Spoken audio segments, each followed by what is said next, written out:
Welcome to N24 news. ముందుగా headlines చూద్దాం. నగర్ లో జరిగిన ఘటనపై ఎమ్మెల్సీ కౌశిక్ రెడ్డి హెచ్చరిక. రాజకీయ వివాదం ప్రోత్సహిస్తే ఇతర రాష్ట్రాల్లో సమస్యలు పెరుగుతాయని వెల్లడి. ఎఫ్ఐఆర్ లో బాధ్యులను A1 కేటగిరీగా చేర్చాల్సిన అవసరం ఉందని స్పష్టం.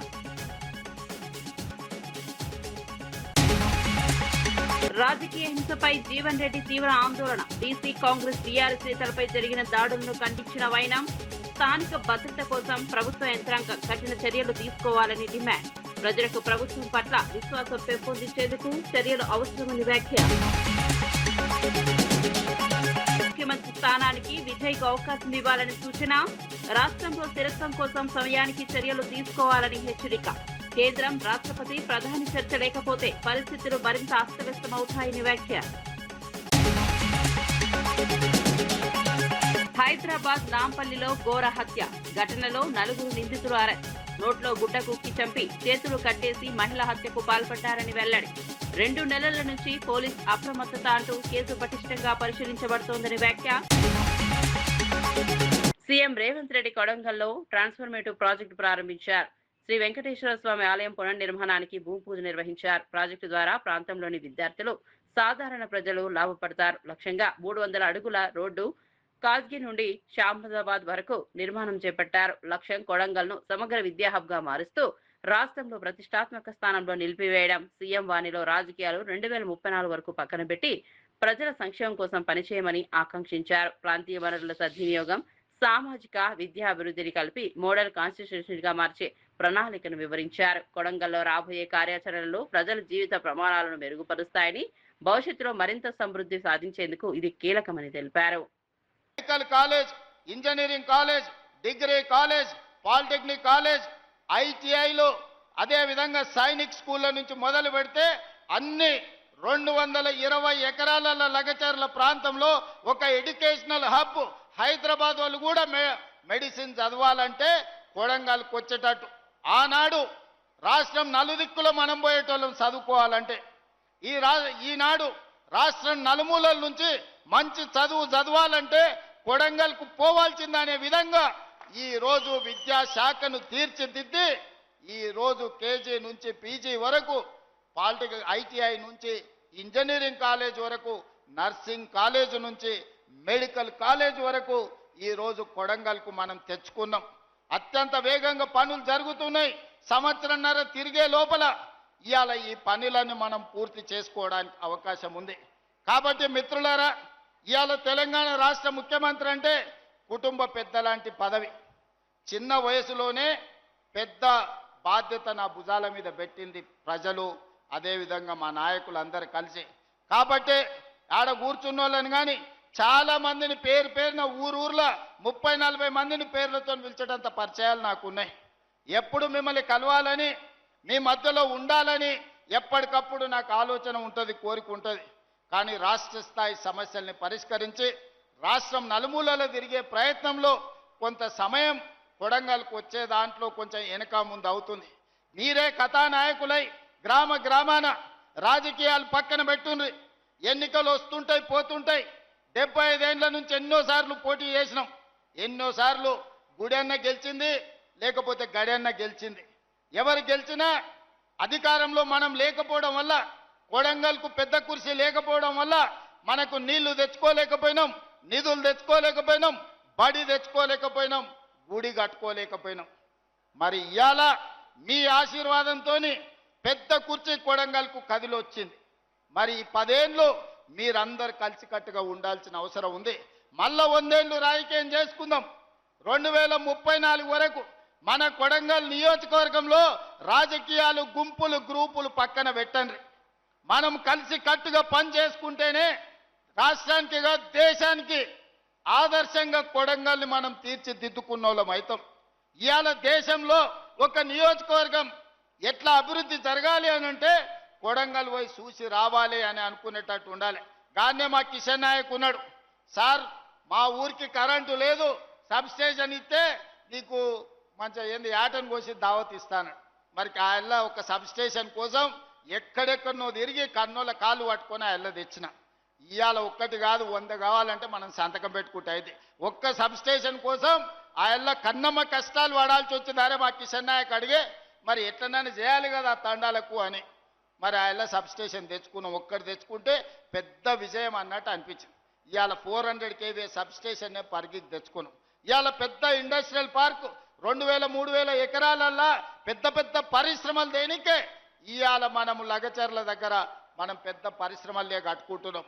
డైరెక్ట్ కోస్గి నుంచి ఇంటర్నేషనల్ ఎయిర్పోర్ట్ వరకు 300 ఫీట్ల రోడ్డు ముంబై పూనా ఎట్లుంటుందో అంత గొప్ప రోడ్డు ఇవాళ మనం తెచ్చుకుంటున్నాము.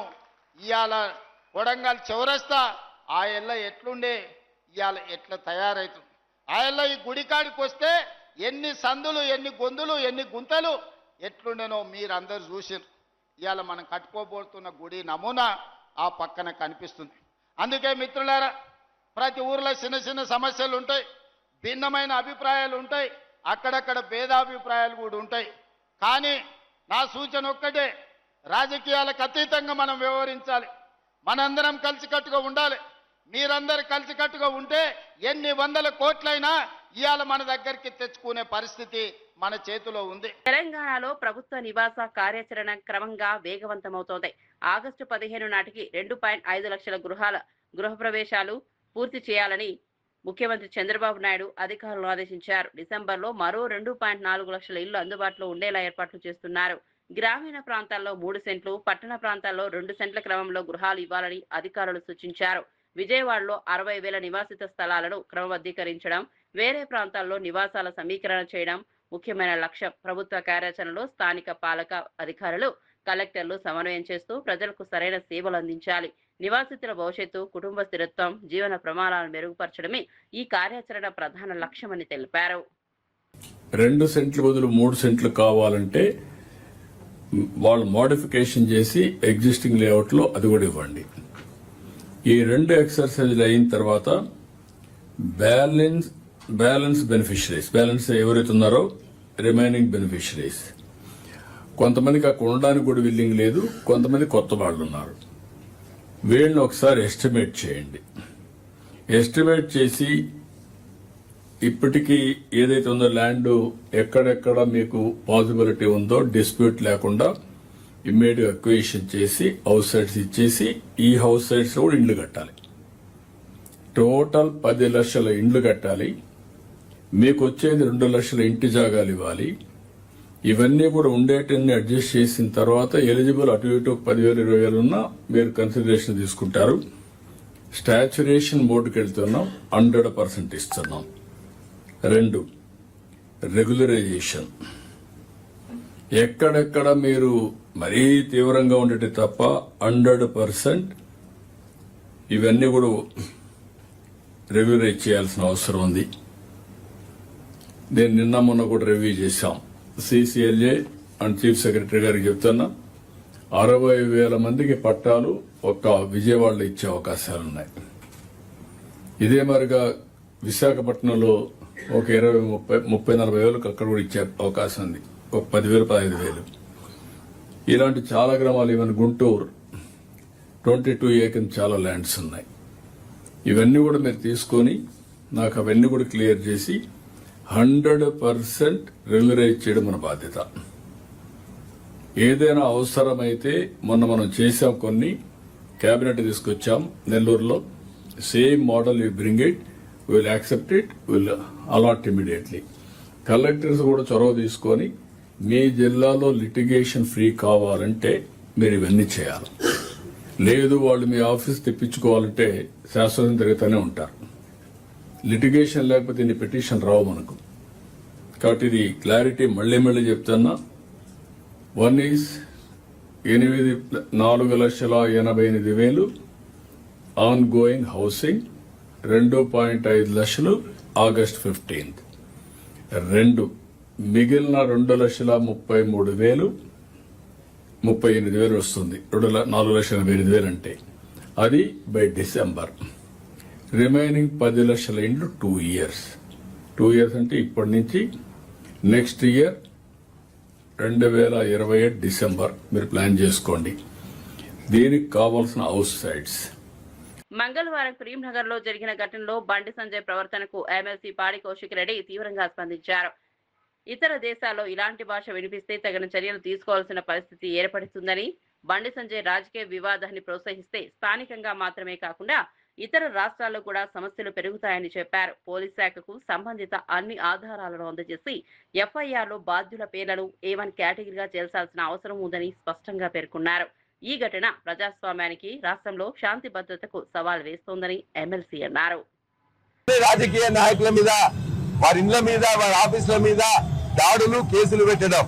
ఇవాళ నేషనల్ క్రైమ్ రికార్డ్స్ బ్యూరో తీసుకుంటే 10 సంవత్సరంలో అంతకుముందున్న పాలనలో ఏ విధంగా ప్రతి సంవత్సరం నేరాలు తగ్గడం జరిగితే ఈ 2.5 సంవత్సరంలో ప్రతి అంశంలో కూడా కేసులు గాని, హత్యలు గాని, దోపిడీలు గాని, దొమ్మిలు గాని, దాడులు గాని, ఇవన్నీ ప్రతీకార దాడులు కూడా పెరిగిపోయింది 2.5 సంవత్సరాల్లో. పర్టికులర్ గా ఇప్పుడే డీజీపీ గారికి అన్ని విషయాలతో ఒక రిప్రజెంటేషన్ ఇచ్చినాం.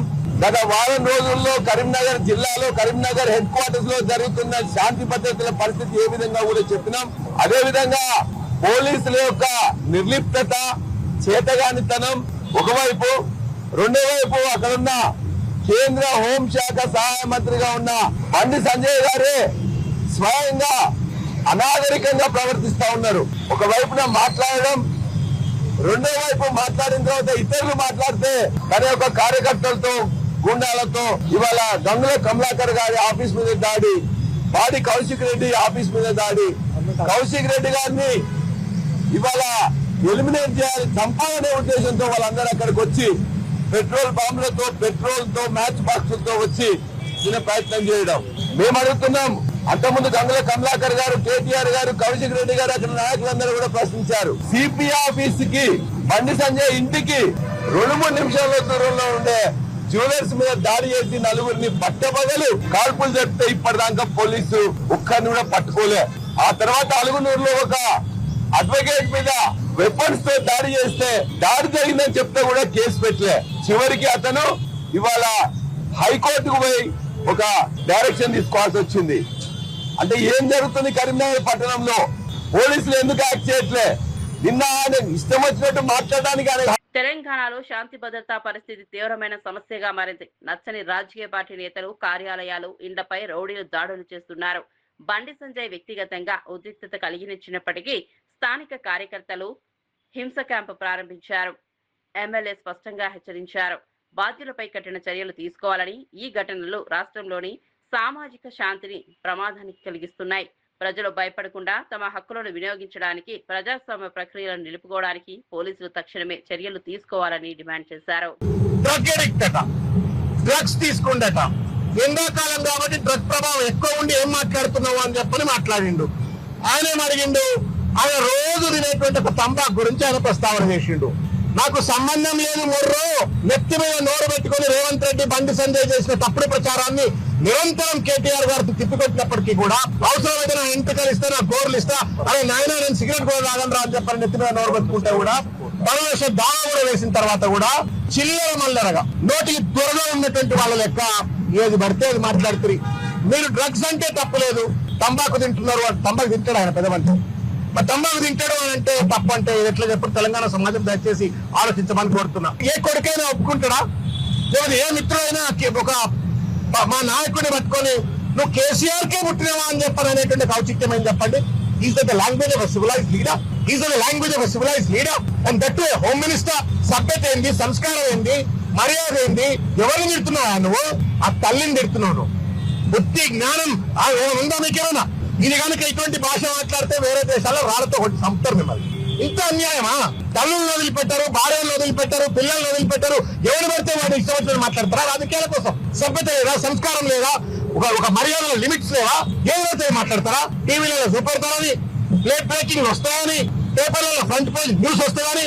ఇదేనా రాజకీయం అంటే? అమ్మలను తిట్టడము, తమ్ముళ్ళని తిట్టడము, కొడుకులను తిట్టడము, పిల్లలను తిట్టడము, లేనిపోని అలవాట్లను అంటగట్టి తప్పుడు ప్రచారాలు చేయడమే రాజకీయమా?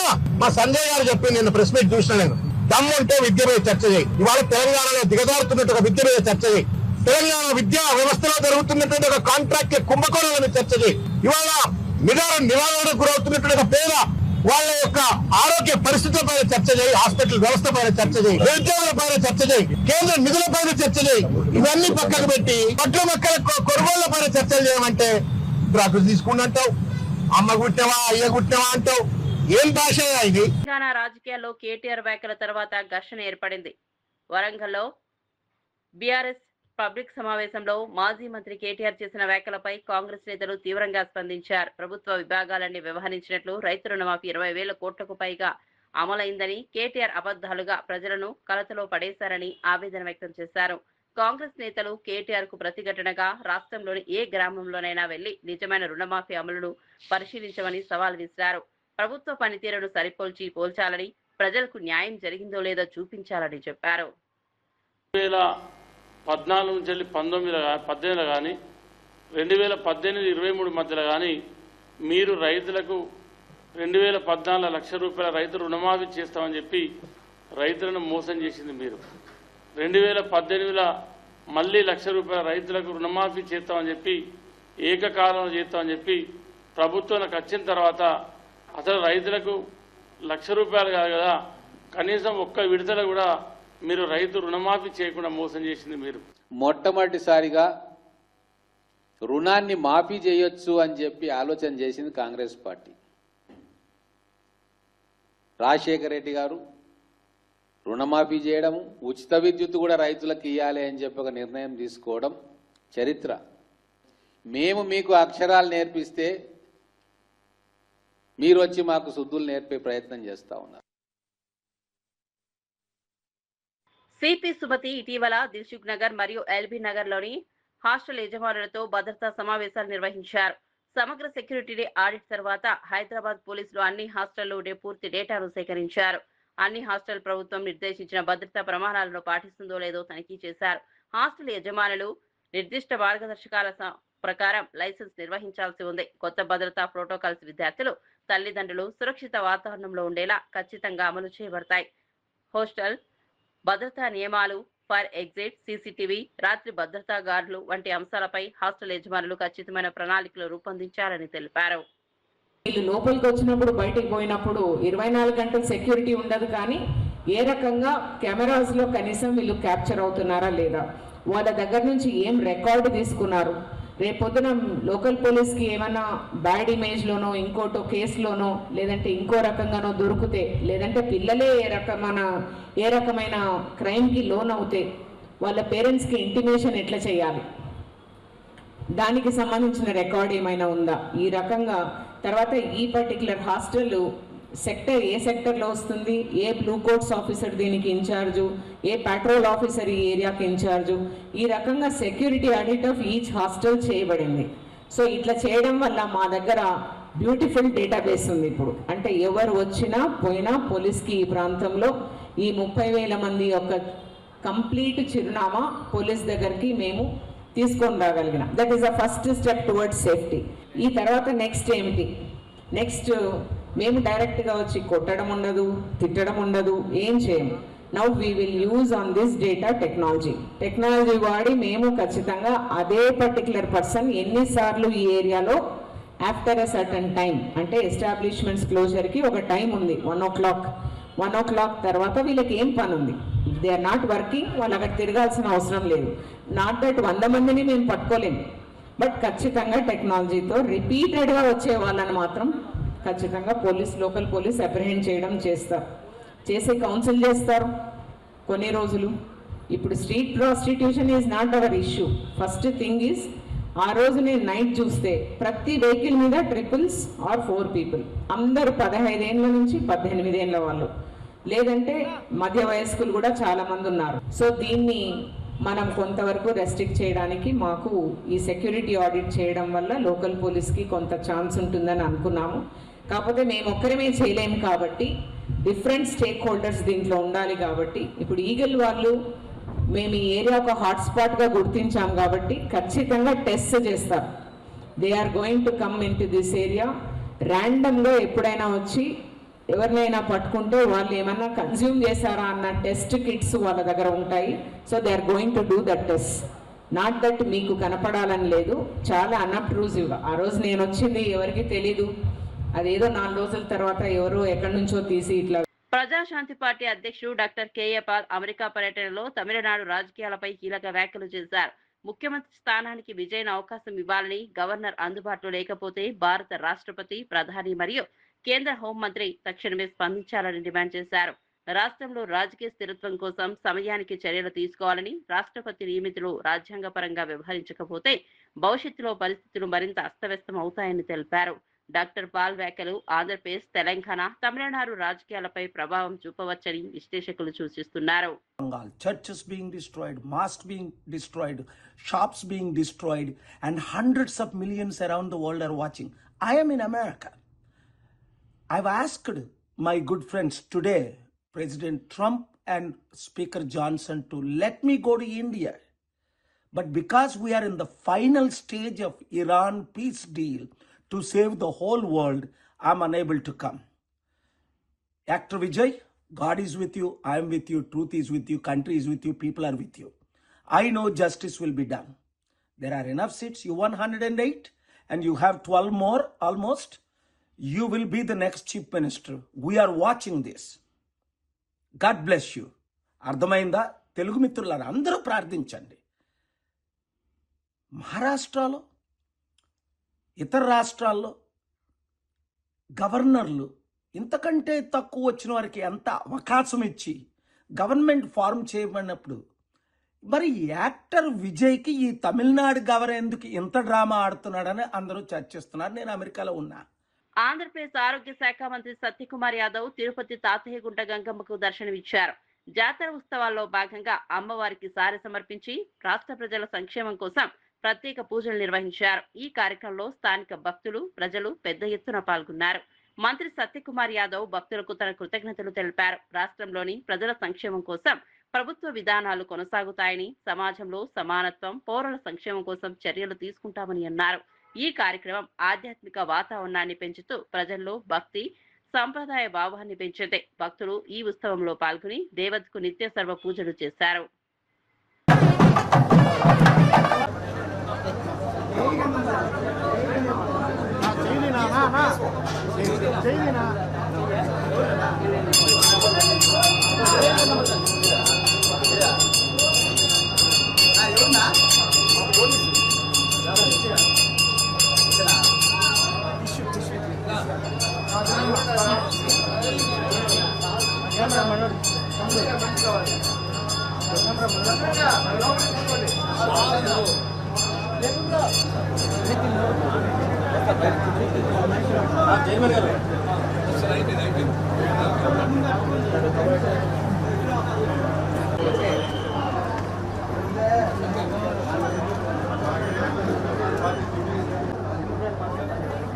హైదరాబాద్ రిటైర్డ్ ఐపీఎస్ భార్య తనూజా రంజాన్ హత్య కేసు సంబంధిత వివరాలు సిపి సజ్జనార్ వెల్లడించారు. చేతులు కట్టేసి నోట్లో గుడ్డ కుక్కి చంపడం అనే ఘోర ఘటన నేపాల్ పరి మనుషుల చేత జరిగినట్లు తెలిపారు. గత సంవత్సరం ఇంట్లో చేరిన వారు స్థానిక మహిళల సహకారంతో హత్యను అమలు చేశారు. సిపి సజ్జనార్ 2 నెలల నుంచి ప్రజలను అప్రమత్తం చేయగా ఈ ఘటన ఇంకా కొనసాగుతున్నట్లు తెలిపారు. ప్రజలు జాగ్రత్తగా ఉండాలని, అనుమానాస్పద వ్యక్తులపై సలహాలు ఇవ్వాలని సూచించారు. పోలీస్ శాఖలు సమస్యలు పటిష్టంగా అనుసరించి భవిష్యత్తులో ఇలాంటి సంఘటనలు జరగకుండా చర్యలు తీసుకోవాలని అన్నారు.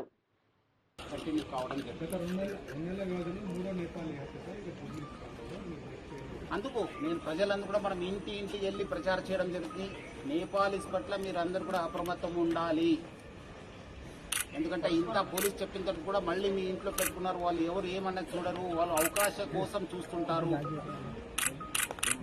తెలంగాణలో బీసీ సంఘాలు ప్రధాని నరేంద్ర మోదీ పర్యటనకు ముందే తమ ఆందోళన వ్యక్తం చేశాయి. జాజుల శ్రీనివాస్ గౌడ్ నేతృత్వంలో బీసీ ఐకాసా, బీసీ సంక్షేమ సంఘాలు ప్రధానికి 10 ముఖ్యమైన ప్రశ్నలు అందజేశారు. జాతీయ కులగణన, 42%, బీసీ విద్య, ఉద్యోగ రిజర్వేషన్లు, మహిళా బిల్లులో సబ్ కోటా, 50% పరిమితి రద్దు, ప్రత్యేక బీసీ మంత్రిత్వ శాఖ ఏర్పాటు వంటి సమస్యలపై కేంద్రం నిర్లక్ష్యం చూస్తోన్నదని వారు నిర్ధారించారు. జాజుల శ్రీనివాస్ గౌడ్ తెలిపినట్టుగా ప్రధాని ఈ ప్రశ్నలకు సమాధానం ఇచ్చిన తరువాతే తెలంగాణలో అడుగు పెట్టాలని, లేకపోతే ఈ నెల 10న రాష్ట్ర వ్యాప్తంగా నల్ల జెండాలతో నిరసన ర్యాలీలు చేపడతామని హెచ్చరించారు. వి హనుమంతరావు ఆమరణ నిరాహార దీక్షకు బీసీ సంఘాలు పూర్తి మద్దతు ప్రకటించాయి. రాష్ట్రంలోని అన్ని ప్రధాన బీసీ సంఘాలు, జేఏసీ, మహిళా మరియు విద్యార్థి సంఘాలు ఈ ఉద్యమానికి యథాశక్తి తోడ్పాటు చేస్తాయని తెలిపారు. ఆ రోజులలో క్యాస్ట్ సెన్సస్ చేస్తామని చెప్పడం జరిగింది. కేబినెట్ లో కూడా నిర్ణయం జరిగింది. ఆ తర్వాత చెప్పాలంటే నేను ఓబీసీ ఎంపీస్ కన్వీనర్ గా గత 11 ఏళ్ళు ఫైట్ చేశా.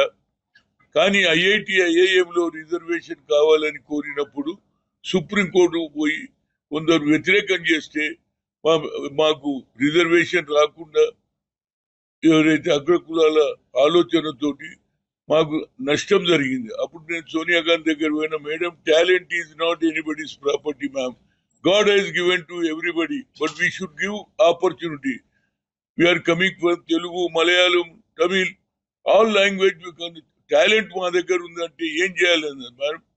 ఒకటే, ఇవాళ దేశ ప్రధానమంత్రి డాక్టర్ మన్మోహన్ సింగ్ గారు ఉన్నారు, వారికి చెప్పండి బిల్లు పెట్టమనండి అంటే బిల్లు పెట్టించడం జరిగింది.